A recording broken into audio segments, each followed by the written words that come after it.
our pose is compass pose. And compass pose is a seated pose. It really gets into the back of your thigh as well as your hip. So we'll talk about what we can do first to prepare for that pose to make sure our body's ready, and then some poses that we can do to get in and out of that pose.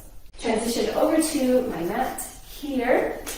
And so when you think about compass pose, you have the back of your knee up on your shoulder, right? And then your leg is straight. And you can do a number of different things. Usually it's best to tuck your bottom leg in, or you could even have it straight. For me, I find that I get better balance if I have this bottom leg tucked in. So your leg is extended straight and you're here in this position. So when we add that pose to our practice, or even to our teachings, we just want to make sure that the hips and the back of the thighs are properly warmed up. So some of the poses that you can do before this pose, which are great transitions, are just like a wide forward fold. So if we come into a seated wide forward fold and just come forward, you can have your fingers come forward, or maybe even take peace fingers to big toes and lower down. So this is helping to work on that hinge that you're going to be doing when your leg is up in the air. From here, you could even have your students start to walk their feet in and come to a tortoise pose. So tortoise pose is an intermediate pose, and what you do is you bring your shoulders underneath your knees, just like we do in that compass pose, and you start to slide your feet forward. So now you're really getting the stretch in the back of your thighs. You'll even feel the stretch in your back, and you're also preparing your shoulders for compass pose. So those are two really nice poses that you can do before you have your students move into compass pose. Another pose you can do prior to compass pose is a seated cradle. So we think about seated cradle, and this was in my Divi-asanas sequence for the week. So if you look for Sunday's Divi-asana sequencing challenge, you can see my flow where I demonstrated this pose. So you can do seated cradle, and we go to the side so you can also see what it looks like. Seated cradle, you're just cradling your leg, and then from here, maybe tuck your leg in, and you can even grab onto your foot, work your knee forward and back, just to get a little more lubrication in your hip joint. And then from here, you press your knee back, bring the back of your knee up onto your shoulder, hand goes to the outside of your foot, and then you reach your leg up to the sky. And there you are in compass pose. So again, those transitions you can do prior to compass pose. Your wide forward fold, you can do a tortoise pose, and you can do seated cradle. And now some other poses that can help to prepare the hips and back of thighs for compass pose is to do like a lizard pose. So if you think of lizard pose, we're right here in this pose, and you can have your students progress into deeper variations. So maybe forearms come down, maybe shoulder comes underneath the knee, and you can hang out here.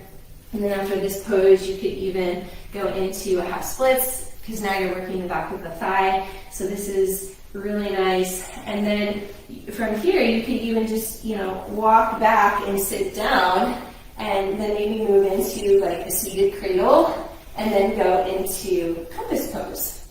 So that could even be like a whole sequence you do. Oh, that was cool. We just came up with a whole sequence. So again, that was lizard pose to half splits, walk hands back, come into a seated cradle, and then move into compass pose. All right, so those are some transitions you can do before compass pose. Now let's talk about what you can do after compass pose, because these ones are pretty fun. So we're here in compass pose. I'm going to go back to this side. I'm just going to switch sides to make sure I'm even. So if you're here in compass pose, you could even move into a bird of paradise. So you could have them bring their hand off to the side, and we're going to like flow higher. There we go. And then wrap your arm around. I think I'm going to start. There we go. And get your vines, and then straighten through your leg, and then you're here in like a seated bird of paradise. That could be one fun pose that you do. Another transition you could do from compass pose is, if you wanted to make it more active, is you could float your hands and tell your students to float your leg back, come into a pigeon pose, and then maybe come down here. And then after pigeon pose, you can make it active again. Roll off to the side, swing your leg through, and you can hang out here, or maybe even come into boat pose to make it active, and then lower down, and you could go to the other side for your compass pose. Swing your leg around, come into a pigeon pose, lift up, swing your leg back around, come into boat pose. So that could be a nice sequence that you do. All right, I took some notes, so let me just make sure I'm hitting all of them. Okay, we did pigeon. So another one you can do is, let's say you're here in compass pose, is you could just have your students lower their leg, cross it over, maybe come into a cow face pose, also known as knee pile. I've heard it another way too. I'm trying to think of what that other name was. Well, anyways, you could come into this pose. You could also do like a Lord of the Fish pose, where you're twisting, or you could do a fire log. So let me demonstrate on the other side. So if you're here in compass, you could have your students lower leg down, ankle on top of knee, knee on top of ankle, and go into a fire log, also known as double pigeon pose, and come up. And so that could be a good transition. And let me see, I have a couple more. Yes, I'm going out of order, so now I'm like looking at my list like, what did I come up with? Okay, another one you can do, which I'm not there, especially after I post babies. I just could not get my foot behind my head after I had my babies. So if you're here in compass, another thing you could do is have your students take their foot behind their head. So that could be a good progression, only if your students are ready. So if you see that they're like really open in that pose, then you could have them put their foot behind their head. That could be a good transition to do. And then the last two are arm balance poses, because arm balance poses are fun, right? And we just have that nice playful mind with our arm balance poses. So let's start with firefly pose. Let's say we're here in compass, and maybe you do both sides. So you do compass both sides to make sure that the legs are ready, and then you bring one shoulder up, plant the hand down, and then you would do the same for the other. And then you could rock forward. Just have your students work on rocking forward and lifting up, lower down, lift up, and then if they lift up, then they can, straighten their legs into firefly Tadasana pose. So that's one arm balance. The other arm balance you could do from compass pose is Ashtavakrasana, which is your 8-angle pose. So you have your leg up on your leg. You could even move into like insect pose here, or lift up for your elephant trunk.